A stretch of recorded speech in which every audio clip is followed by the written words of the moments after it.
انہوں نے قرآن کے اس بیان کے بارے میں نبی پاک صلی اللہ علیہ وسلم سے وضاحت پوچھی کہ کہنے لگے کہ ہم نے اسلام سے پہلے کبھی احبار اور رہبان کو رب نہیں بنایا تھا، ہم جیسے جو آپ کہہ رہے ہیں ہم انہیں نہیں مانتے تھے اللہ کے علاوہ، پھر قرآن نے ایسا کیوں کہا؟ تو اس پر نبی پاک صلی اللہ علیہ وسلم نے عدی رضی اللہ تعالیٰ عنہ سے دریافت کیا کیا یہود و نصارہ ان پیشواؤں کو حق نہیں دیتے تھے کہ وہ جو حکم دیں اسے مان لیا جائے، اور حلال و حرام کے بارے میں بھی حکم جاری کرنے کا انہیں اختیار نہیں دے رکھا تھا، اور کیا ان کے احکامات پہ عمل نہیں کیا جاتا تھا؟ تو عدی بن حاتم رضی اللہ تعالیٰ عنہ نے تصدیق کی کہ بالکل ایسا ہی ہے، انہیں حکم کا اختیار حاصل تھا۔ تو نبی پاک صلی اللہ علیہ وسلم نے فرمایا یہی ان کو رب بنانا ہے، قرآن نے اسی معنی میں ان کی ربوبیت کی بات کی۔ وَلَا تَقُولُوا لِمَا تَصِفُ أَلْسِنَتُكُمْ هَٰذَا حَلَالٌ وَهَٰذَا حَرَامٌ لِتَفْتَرُوا عَلَى اللَّهِ الْكَذِبَ۔ قرآن میں اللہ نے واضح فرما دیا کہ کسی کو طاقت نہیں، یا تو اللہ کو یہ ہے یا اس کے نبی کو ہے، جس طرح فرمایا کہ یحل لہم الطیبات ویحرم علیہم الخبائث، یہ نبی ہے جو تم تو ناپاک چیزوں پر تمہارے کو حرام کرتا ہے، حلال اور پاکیزہ چیزیں تمہارے لیے حلال کرتا ہے۔ یہ مقام دیکھے دو چیزیں، فعال لما یرید، اللہ کی شان کہ جو کہتا ہے وہ ہو جاتا ہے، اور نبی کی شان یہ ہے کہ آپ نے جو فرما دیا وہ دین بن جاتا ہے۔ تو جو لوگ یہ سوچ کے جاتے ہیں کہ یہاں سے ہمیں بیٹے مل جائیں گے، یہاں سے ہمیں صحت مل جائے گی، یہاں سے ہماری رزق کھل جائے گا، یہاں سے ہماری عمر لمبی ہو جائے گی، اور میں تمام اولیاء کرام، صحابہ کرام، انبیاء کرام کی ماننے والی اوبیسلی، لیکن یہ کہنا کہ جی اس دروازے سے گزر جائیں گے تو ہم جنت کا ہمارے پاس گارنٹی آ جائے گی کہ ہم جنت سے گزر گئے ہیں، یہ چیزیں جو ہیں یہ کس زمرے میں آئیں گی؟ یہ حد ادب کے، یہ ان کا ادب حد سے بڑھتے ہوئے کہیں ہم اللہ تعالیٰ کی حد اس میں تو نہیں۔ دیکھیں وہ جو ان کو کہا گیا لا تغلو فی دینکم ولا تقولوا علی الحق انما المسیح عیسی ابن مریم رسول اللہ وکلمتہ، کہ غلب نہ کرو۔ غلب کیا تھا کہ انہوں نے عیسیٰ ابن مریم کو اللہ کا بیٹا بنا لیا، نہ اللہ کے برابر کسی کو بناؤ، نہ اللہ کا بیٹا کسی کو بناؤ، نہ اللہ کے مقابل کسی کو بناؤ۔ ہم نے نبی کو اللہ کا عاجز سمجھا، ہم نے نیاز مند سمجھا، ہم نے ولی کو اللہ کا بے نیاز تو اللہ کی ذات ہے، ٹھیک ہے نا، نہ اللہ کا مقابل کیا۔ یہ وہ ساری صورتیں ہیں جس کو غلب کہا گیا، ورنہ صحابہ کرام رضوان اللہ تعالی علیہم اجمعین نے نبی کے ادب میں حد کر دی۔ اگر مجھے آپ ایک گھنٹہ دو تو میں صحابہ کے ایسے ایسے واقعات بتا دوں جس کو عقل تسلیم کرنے سے انکار ہے نبی کے ادب میں۔ جس طرح کل مولانا نے کہا تھا کہ وہ ٹھوکر لگی، صحابی حضور کے بعد اس جگہ ٹھوکر کھا کر گئے، تو پوچھا کیوں ٹھوکر کھا رہے ہو؟ کہ میں نے رسول اللہ کو ایسا کرتے دیکھا تھا، ٹھیک ہے نا۔ یہ ادب ہے۔ یہ ابن عباس رضی اللہ تعالیٰ ایک مقام کا چکر لگا رہے ہیں حج کو چھوڑ کر، پوچھا مناسک تو پورے ہو گئے، اب یہ کیا کر رہے ہو؟ آپ نے فرمایا میں نے سرکار دو عالم صلی اللہ علیہ وسلم کو ایسا کرتے دیکھا۔ لیکن یہ سرکار دو عالم صلی اللہ علیہ وسلم ہی تو ہیں جو باہر تشریف لاتے ہیں، تو دیکھتے ہیں کہ لوگ لکھ رہے ہیں، آپ پوچھتے ہیں کیا لکھ رہے ہو جی، آپ کے احکامات لکھ رہے ہیں، آپ بتاتے ہیں جلا دو ان کو، ختم کر دو، حکم اللہ کا لکھا جائے گا۔ یہ بھی تو آپ صلی اللہ علیہ وسلم کی بات ہم تک پہنچتی ہے۔ یہ پتہ نہیں وہ کون سی حدیث ہے، میں نے نہیں پڑھی، میں نے یہ حدیث دیکھی ہے کہ حضرت عمر بن عاص رضی اللہ تعالی عنہ حضور اکرم صلی اللہ علیہ وسلم کی وحی لکھا کرتے تھے۔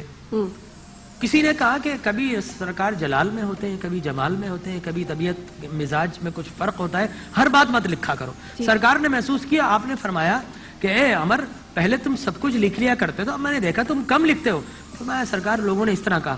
آپ نے فرمایا اپنی زبان و آرے کی جانب اشارہ کر کے کہ اے عمر قسم ہے اس ذات کی جس کے قبضہ قدرت میں محمد کی جان ہے، اس زبان سے حق کے علاوہ کبھی کچھ نکلتا ہی نہیں ہے۔ لہذا یہ سرکار دو عالم صلی اللہ علیہ وسلم، قرآن نے بھی کہا وما ينطق عن الهوى ان هو الا وحی یوحى، لوگوں یہ مت سمجھنا یہ نبی اپنی جانب سے کہتا ہے، الفاظ ہمارے ہوتے ہیں اور وہ ادا لب محمد مصطفیٰ سے ہوتے ہیں۔ میں ایک جملے کا اضافہ کروں گا ڈاکٹر صاحب آپ کی اجازت سے۔ کیا کبھی لوگوں نے یہ سوچا کہ جو بائبل ہمارے پاس موجود ہے یا توریت ہمارے پاس موجود ہے، اس میں جناب عزیر علیہ السلام نے، حضرت عیسیٰ علیہ السلام نے کبھی اپنے آپ کو یہ کہا کہ مجھ میں اللہ نے یا حلول کر لیا یا میں اللہ کا بیٹا ہوں؟ کبھی عیسیٰ نے یہ بات کی؟ بالکل کبھی نہیں کیا جناب عیسیٰ علیہ السلام نے، بلکہ قیامت کے دن پوچھا جائے گا تو وہ اس سے بری الذمہ۔ آپ یہ دیکھیں واضح طور پہ یہ چیز موجود ہے، اور میں کہتا ہوں ہر بچے کو یہ چیز سمجھنی چاہیے کہ رب العزت نے جس کو خلق کیا ہے اس کو اپنی اطاعت میں دیکھنا چاہتا ہے، باغی نہیں دیکھنا چاہتا۔ اچھا قرآن نے تو باقاعدہ حکم ہے سورہ مائدہ میں، پتہ نہیں مسلمان کیوں اس میں شکوک و شبہات کا شکار ہوتے ہیں۔ اللہ فرماتے ہیں یا ایھا الذین آمنوا اتقوا اللہ وابتغوا الیہ الوسیلہ، اے مسلمانوں اللہ سے ڈرو، اس کی بارگاہ کے لیے وسیلہ تلاش کر لو، وسیلہ تلاش کرو۔ لہذا قرآن کا تو عبارت النص سے ثابت، اور سورہ فاتحہ کیا یہ بھی سورہ وسیلہ ہے۔ اللہ کی حمد و ثنا بیان کی. پھر بندہ کہتا ہے کہ اللہ میں تیری عبادت کرتا ہوں, تجھ ہی سے مدد مانگتا ہوں.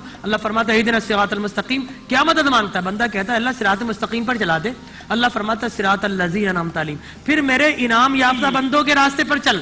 رب کریم میں براہ راست تجھ سے مانگ رہا ہوں, تو انعام یافتہ بندوں کے راستے پر کیوں بھیج رہا ہے؟ لیکن انعام یافتہ بندوں کا روش اور طریقہ کیا تھا؟ انعام یافتہ بندے وہ اے رب ہوتے میرا ہیں جینا کہ مرنا جو میرا شیطان کا مقابلہ کرتے تیرے ہیں, لیے.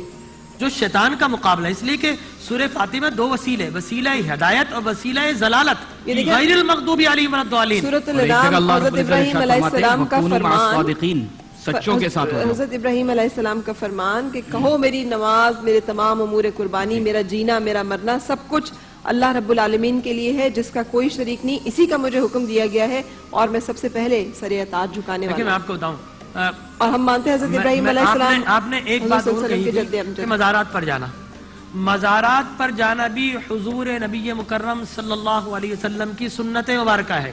جب آپ شب معراج مسجد اقصی میں گئے ہیں, کثیب احمر جہاں پر ہزاروں اولیاء و انبیاء بنی اسرائیل کی قبور ہے, سرکار دو عالم صلی اللہ علیہ وسلم وہاں سے گزرے اور آپ نے فرمایا کہ جب میں وہاں سے گزرا میں نے دیکھا مررت بموسیٰ وہو یصلی, میں نے موسیٰ علیہ السلام کو اپنی قبر میں نماز پڑھتے دیکھا.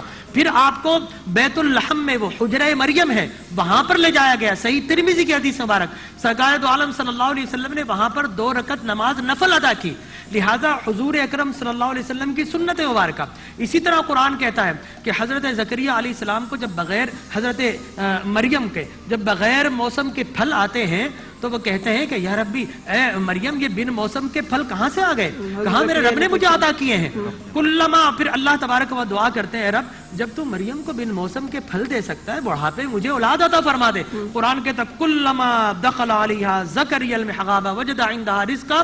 اسی جگہ پر حضرت زکریہ علیہ السلام جاتے ہیں اور اس مقام کو حجرہ مریم کو وسیلہ بناتے ہیں اور اللہ تبارک و تعالی سے دعا کرتے ہیں. فنادت الملائکہ وهو قائم یصلی فی المحراب ان اللہ یبشرک بیحییٰ مصدقا بکلمۃ.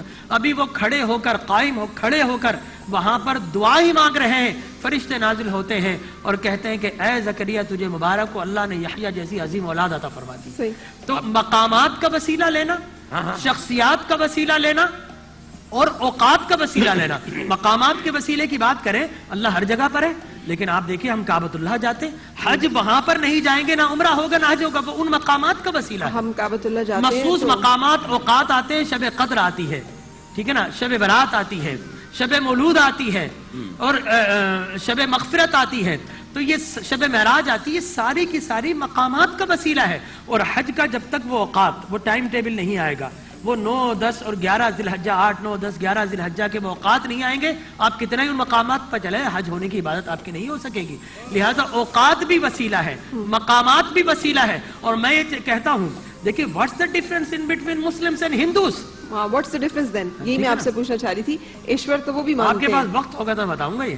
ہاں وقت ہے جی, میں ایک بریک لے لیتے ہیں, پھر بریک کے بعد یہاں سے شروع کرتے ہیں کہ وہ بھی ایشور کو مانتے ہیں کہ ایک تو ہے, اس کے بعد ہمیں بہت سارے اور چاہیے ہیں.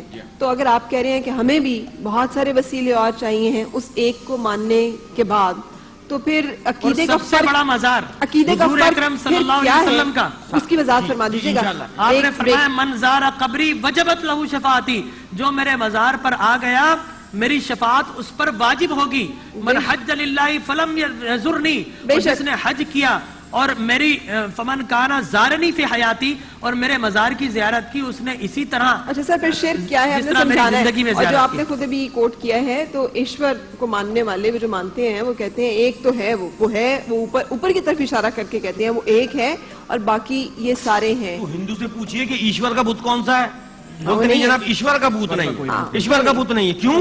بولا یہ ایشور کے اوتار ہیں جتنے بت ہیں ہمارے, یہ ہم ان کے وسیلے سے ایشور سے مانتے ہیں. آپ بھی تو یہی کہہ رہے ہیں, تو اس لیے میں جاننا چاہ رہی ہوں کہ اب پھر ہم میں اور ان میں کیا فرق ہو گیا. یہ فرق بیان کرتے ہیں, یہ فرق ہے. بریک لے لیتے ہیں اور بریک کے بعد پھر ملتے ہیں.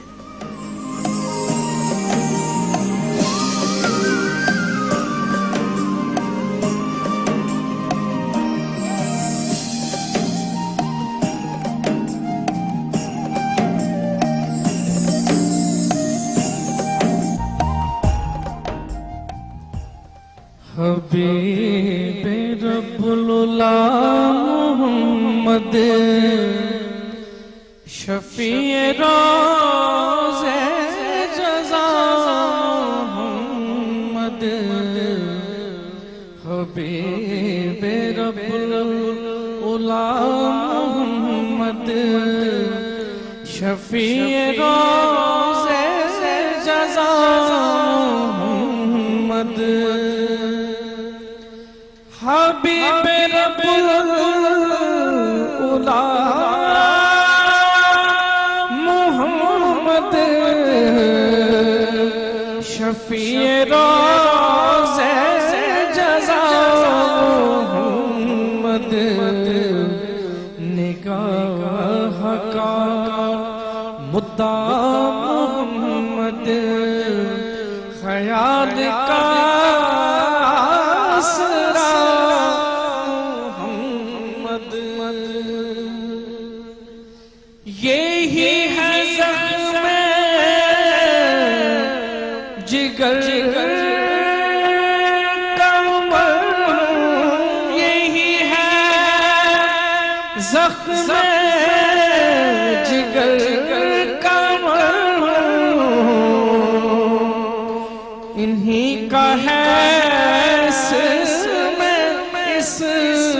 اعظم قرار بے تابعوں کو آیا قرار بے تابعوں کو آیا زبان سے جب کہہ دیا محمد درود بھیجا ہے خود خدا نے درود بھیجا ہے خود خدا نے رموز کو کہ کون جانے رموز کو